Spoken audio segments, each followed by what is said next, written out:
Omers balik lagi ke Mike Sigara Channel. Nah, hari ini Mike mau bahas sesuatu yang mix, sesuatu yang nyampur, dan menurut gue ini keren banget untuk dibahas karena jarang orang udah mulai nggak tahu kenapa, dan orang mulai beralih ke apa ya, karena mereka nggak tahu what's going on di Indonesia.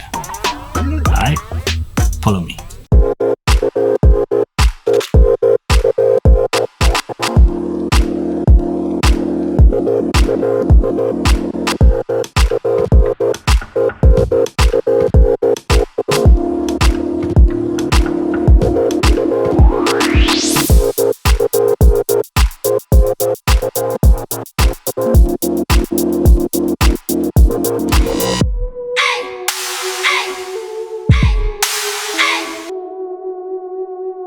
Oke, kita mau ngomongin green light, guys. Nah, Mike jarang banget bahas green light.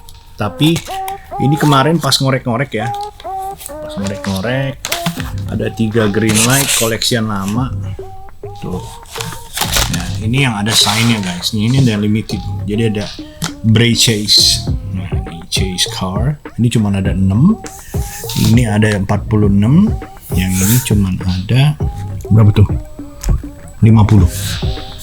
Oke, nah ini siri Tokyo Torx sendiri ini udah keluar I think like 3 or 4 years ago lah. Mike punya pengalaman juga di green light yang nggak enak karena dulu sempat jadi seller green light, masukin sendiri dari US, dan barang pertama kali ini inget banget saya siri 1 yang ini Tokyo Torx yang pertama itu super hot banget, guys. Itu harganya yang Bray yang kayak begini-begini nih, yang Datsun siri yang Jepang gini, itu bisa sampai 175 sampai 200 ribuan. Karena buat dapetin barang ini waktu itu susah banget, di gantungan Indonesia nggak ada, dan cuman adanya di teman-teman seller yang masukin dari luar.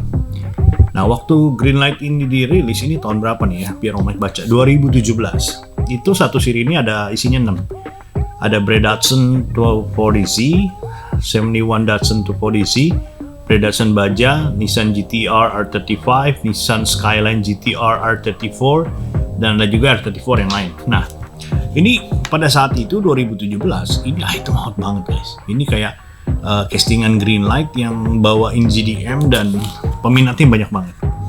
Tapi seiring dengan waktu, si green light ini sendiri kayak apa ya, kayak udah mulai terlalu banyak banjir, dan saya dengar terakhir green light Indonesia sendiri udah punya masukin dari lokal, dan kita seller-seller yang masukin dari luar nggak bisa kompetisi sama harga di lokal. Jadi ini sempet sampai harganya itu 90.000 doang, guys. Nah, buat saya kayak kita yang masukin sendiri untuk bayar cukai dan biaya pengiriman itu nggak masuk.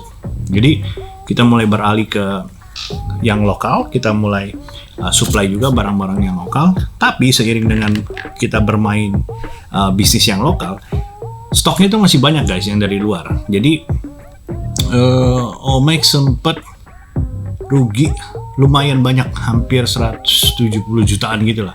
170 jutaan itu berarti sama modal ya, sama modal. Berarti kalau itemnya dijual dengan harga yang lebih rendah masih balik lah. Jadi sekitar 65% balik. Jadi kerugiannya sekitar 35% gitu.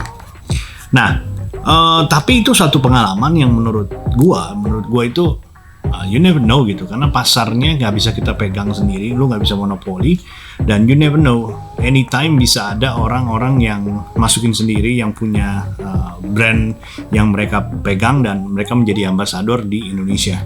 Jadi buat teman-teman yang dagang nih ya, dagang khususnya di diecast, jangan terpaku sama satu brand aja, mulai main di brand-brand lain. Nah, sekarang banyak tuh apa ya, ada seller tuh yang berprinsip, gue nggak mau jual ini, gue nggak mau jual ini, jadi mereka punya prinsipnya sendiri, which is nggak apa-apa juga, itu style mereka.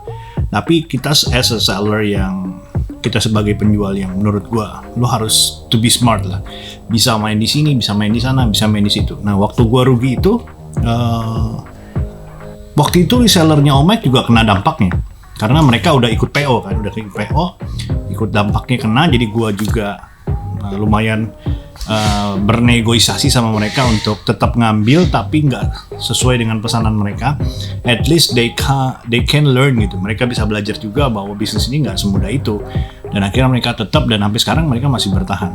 Nah, Omic akhirnya nutupin semuanya itu dari jualan produk-produk yang lain, dan syukurnya ya sampai hari ini masih bisa ada di dunia diecast. Jadi kalau ngeliat Greenlight ini sedih guys. Sedihnya tuh cerita yang gue alamin. Kalau buat produknya sih bagus. Buat produknya bagus, detailingnya, skalanya tuh 164. Kalau menurut temen-temen 164-nya Greenlight tuh paling bener ukurannya. Jadi Hot Wheels little bit gede sedikit ya, maksudnya nggak melenceng banget. Tapi yang paling presisi tuh dari ini ya, kalau dilihat nih ketebalannya, white bodinya segala macam ini, skalanya Greenlight tuh bagus. 164-nya bagus banget. Ukurannya tuh real. Nah, ini Omic juga punya yang ini Datsun bajanya limited 50 sign. Nah, ini Peter Brook ya. Ini cuma ada 50 yang desain. Jadi ya paling enggak gue ada kenang-kenangan sama si Greenlight ini. Gue sempet mau jual berapa kali, susah banget guys jual ini. Nggak semudah yang dulu gitu ya. Nah, ini ada juga ini chase car. Nah, ini jadi stikernya dari Bray punya official ya, Bray.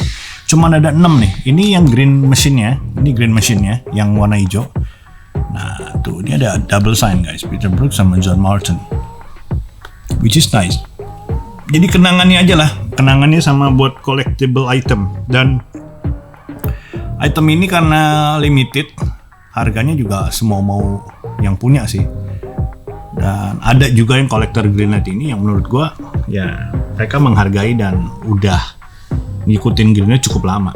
Jadi pasarnya Greenlight gua nggak bilang kecil. Di US tuh Greenlight gila banget, super banget. Di Indonesia pun banyak yang masih main Greenlight. Dan gua kenal salah satu kolektor Greenlight yang nanti ini gua mau syuting ke tempat dia. Gua masih atur jadwal. Sebenarnya sebelum kemarin tuh kita mau sempat ke sana tapi batal terus.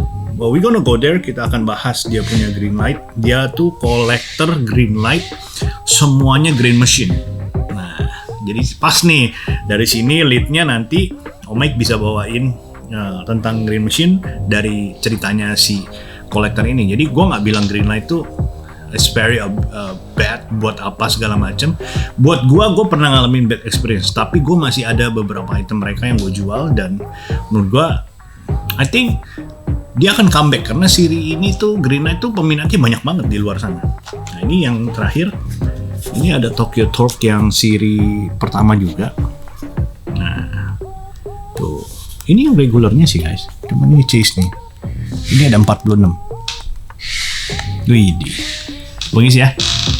Well, jadi dari tayangan ini menurut gua lu jangan lihat pengalaman gua sebagai patokan untuk owners koleksi Greenlight, tapi ini gua lagi cerita.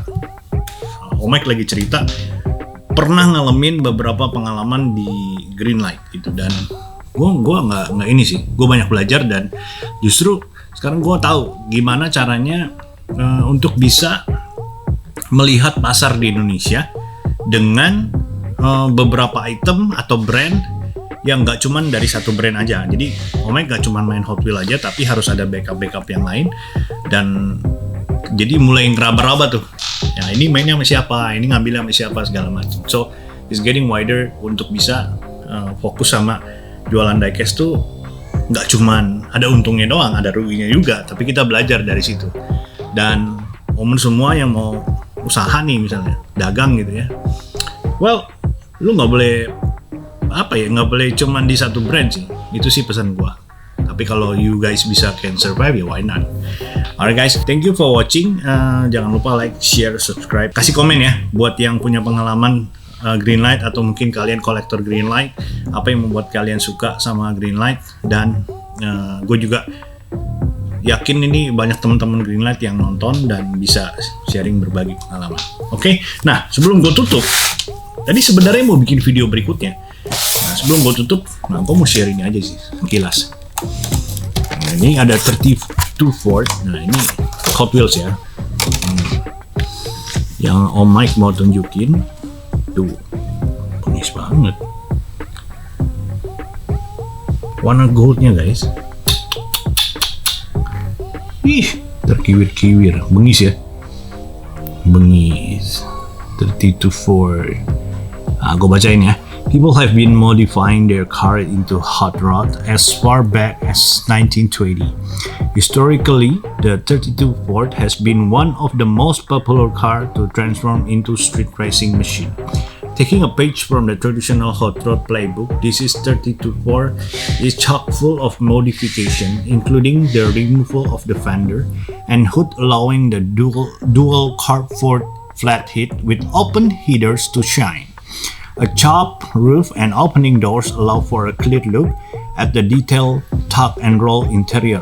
Metal flake gold enamel paint give a sparkle effect, while the metal flake gold rail riders. Stock car wheels support the racket stands. In the end, the 32 Ford has a storied tradition of beating cars into submission in the heat of competition. Wah, panjang juga nih. Jadi ini mobil emang legend lah ya. Dan ini kemarin dijual di web. Ini limitednya 17.500 guys. Wah, banyak juga ya. Nah, ini pasaran masih di paling mahal tuh sejuta 100.